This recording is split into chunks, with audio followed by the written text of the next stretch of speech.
Hiya friends, it's Cade and Jiggy from Cartoon Commotion, giving you a clip snippet from last week's Back of the Cereal Box podcast, where we were talking about Spider-Man and his amazing friends. There was a little something extra that I want to elaborate on, so here we go. I think you told me yesterday you finished the entire series.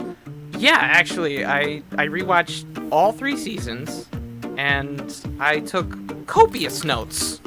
Copious. I guess I could lead with the most interesting thing I took note of. Okay. I think that perhaps the most amazing part of Amazing Friends is specifically their amazing friendship. Aw, look at that. In Season 1, Episode 2, Bobby was actually having trouble, Bobby being Iceman, was having trouble paying the rent, and on 3 occasions he mentioned it. And then when he finally went to pay the rent, Bobby, Angelica, and Peter helped him pay it. They, went behind his back and gave Aunt May the envelope full of the money, and he just found out. Their dialogue, their relationships, that is what made this show so great.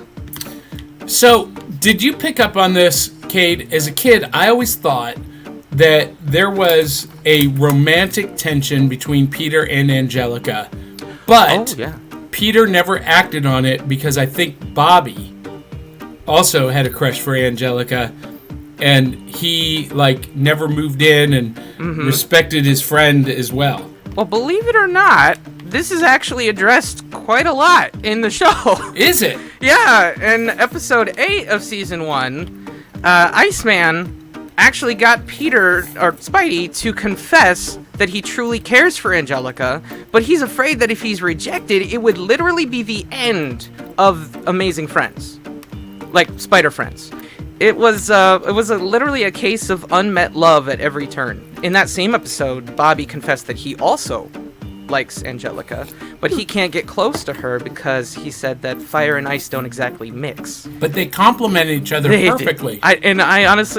I'm torn because I love the idea of Spidey and Firestar becoming a couple, but at the same time, Bobby is such a charming he's such a charming character in this show that you feel bad for him at times. And I want to explain, when you feel bad for a character, guys, that's a good thing. That is good because what it means is they wrote the character very well.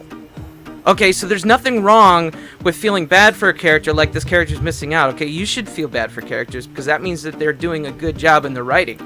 All right? Iceman, there was a moment where, I think it was episode 3, Iceman had to ask Angelica to back off because she was getting too close and her heat powers were actually causing him to melt. Her hotness. Yeah, he actually literally phrased it like this: "You gotta back off, hot stuff."